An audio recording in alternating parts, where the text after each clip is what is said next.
Hi all, welcome to my channel. అందరికీ ముందుగా advance happy Dasara. So మీకు ఇప్పుడు ఈ వీడియోలో బతుకమ్మని చాలా సింపుల్గా ఎలా తయారు చేయాలో చూపిస్తాను. సో బతుకమ్మ పేర్చడం మన తెలంగాణ వాళ్ళకి చాలా సింపుల్ కదా. మనం పూలన్నీ రెడీ చేసుకొని పెట్టుకుంటే ఒక 10 నిమిషాల్లో ఎంత పెద్ద బతుకమ్మనైనా తయారు చేయొచ్చు.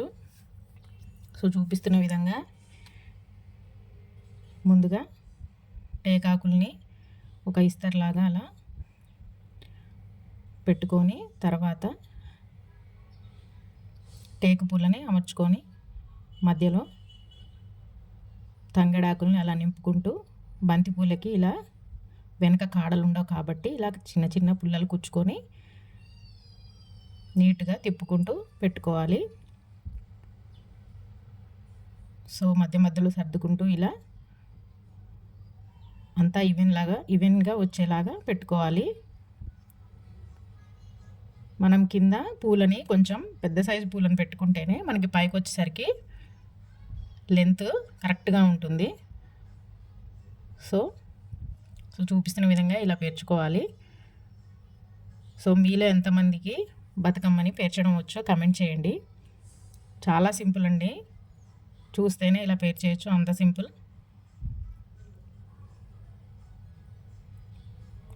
ఇవన్నీ జిల్లేడు పూలు.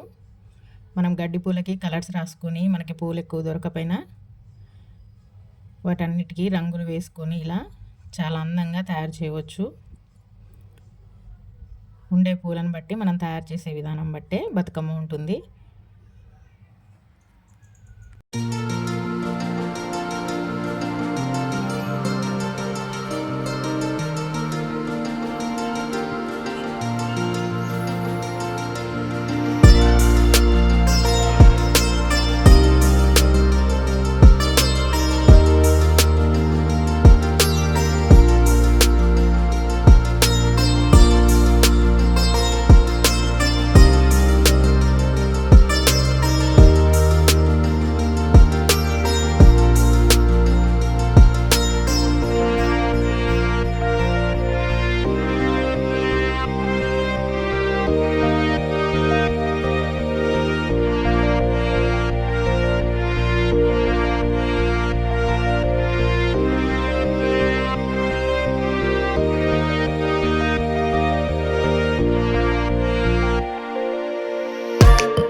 చూడండి, ఫైనల్గా బతుకమ్మ చాలా అందంగా రెడీ అయిపోయింది.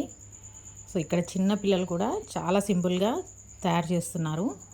మనం యాక్టివిటీస్ అనేవి పిల్లలకి చిన్నప్పటి నుంచి నేర్పితేనే పెద్దయిన తర్వాత కూడా మన ట్రెడిషన్స్ అనేవి కరెక్ట్గా పాటిస్తారు. సో చూసారు కదా, ఎంతో అందంగా ఉంది. రకరకాల పూలతో పండగ అనేది మన తెలంగాణలోనే జరుగుతుందండి. సో మీ అందరికీ నచ్చే ఉంటుంది అనుకుంటున్నాను. Hope you like the video. Please do like, share and subscribe my channel, and don't forget to subscribe. అందరికీ మరొకసారి దసరా శుభాకాంక్షలు. Thank you for watching.